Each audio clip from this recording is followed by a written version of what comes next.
Nah, sekarang kita akan melanjutkan bagian esai nomor 1 ya. Seorang pekerja konstruksi memindahkan suatu mesin yang beratnya W sama dengan 3.000 Newton ke lantai suatu bangunan setinggi H sama dengan 3 meter.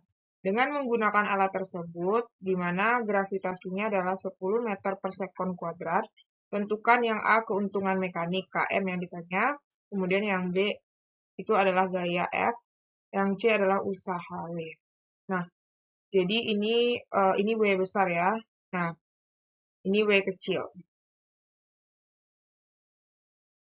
Nah, jadi kita cari yang pertama dulu, keuntungan mekanik. Keuntungan mekanik itu ini tergantung banyak katrol ya. Ini karena katrol majemuk, berarti keuntungan mekaniknya ada 1, 2, 3.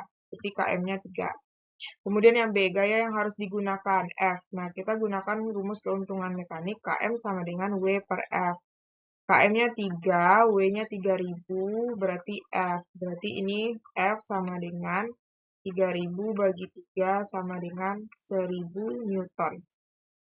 Nah, kemudian yang C, usaha, berarti W itu sama dengan M kali G kali H. Ini kan M-nya, kalau ini kan W itu M kali G. Kalau misalnya W-nya itu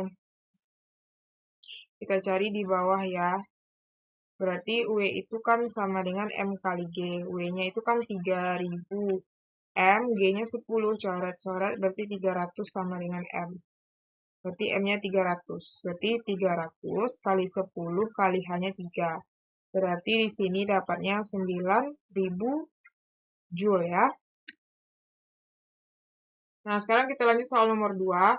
Seorang peserta didik melempar kerikil ke dalam sebuah kolam yang berisi air. Nah, pertanyaan yang pertama, apakah akan teramati gelombang pada permukaan air? Jawabannya adalah ya. Kenapa? Karena kerikil dilempar ke dalam air terjadi transfer energi dari kerikil ke molekul air di sekitarnya, yang kemudian merambat keluar sebagai gelombang riak yang terlihat di permukaan air. Lanjut yang B, jika teramati gelombang, sifat gelombang apakah yang terbentuk? Nah, itu gelombang yang terbentuk adalah gelombang transversal, di mana ada dua sebenarnya ya, transversal dan gelombang mekanik. Di situ pengertiannya bisa adik-adik baca sendiri ya. Kita lanjut nomor 3. Perhatikan gambar berikut. Sepanjang Pulau Jawa terdapat wilayah pesisir utara dan pesisir selatan. Manakah di antara kedua wilayah tersebut yang lebih berisiko mengalami gempa bumi? Jelaskan. Nah, jawabannya adalah pesisir selatan lebih berisiko mengalami gempa bumi. Karena risiko yang lebih tinggi adalah lokasi zona subduksi Sunda, di mana batas lempeng tektonik utama, di mana lempeng Indo-Australia didesak ke bawah oleh lempeng Eurasia. Oke? Lanjut. Nah, di sini juga ada penjelasannya beberapa. Silakan adik-adik baca nanti untuk lebih pahamnya. Kita lanjut yang keempat. Seorang peserta didik membuat kopi tubruk di dalam gelas dengan mencampurkan 1 sendok kopi bubuk dengan air panas, lalu diaduk. Yang A, jenis zat apakah yang dihasilkan dalam gelas tersebut? Jelaskan. Nah, yang A itu yaitu zatnya adalah campuran heterogen, di mana kopi tubruk yang dibuat dengan mencampurkan bubuk kopi dan air panas menghasilkan campuran heterogen, karena bubuk kopi tidak larut sempurna dan akan mengendap di dasar gelas jika didiamkan. Komponen-komponen dalam campuran heterogen masih dapat dibedakan secara fisik. Jadi bisa kita lihat kan mana endapan kopi dan bubuknya gitu. Nah, yang B, jika ingin menghasilkan larutan kopi, langkah apa yang harus dilakukan? Nah, langkah yang dilakukan adalah menggunakan bubuk kopi yang sangat halus atau kopi instan dan atau menggunakan alat penyaring filter gitu. Nomor 5. Perhatikan gambar struktur mata di samping. Yang A, apakah nama bagian dan fungsi bagian yang ditunjukkan oleh huruf X?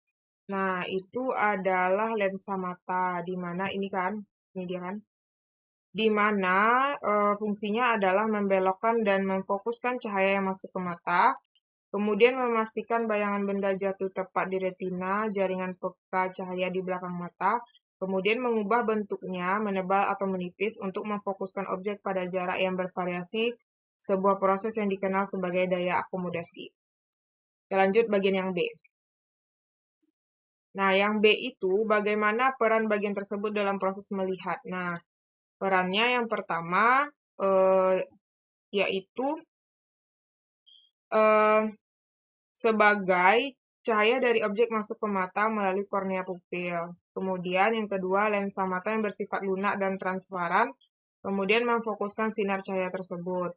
Kemudian yang keempat, dengan bantuan otot siliaris, lensa dapat menebal untuk melihat objek dekat atau menipis untuk melihat objek jauh, untuk memastikan fokus yang tajam. Kemudian yang empat, cahaya yang terfokuskan dengan tepat di retina akan diubah menjadi impuls listrik oleh reseptor peka cahaya.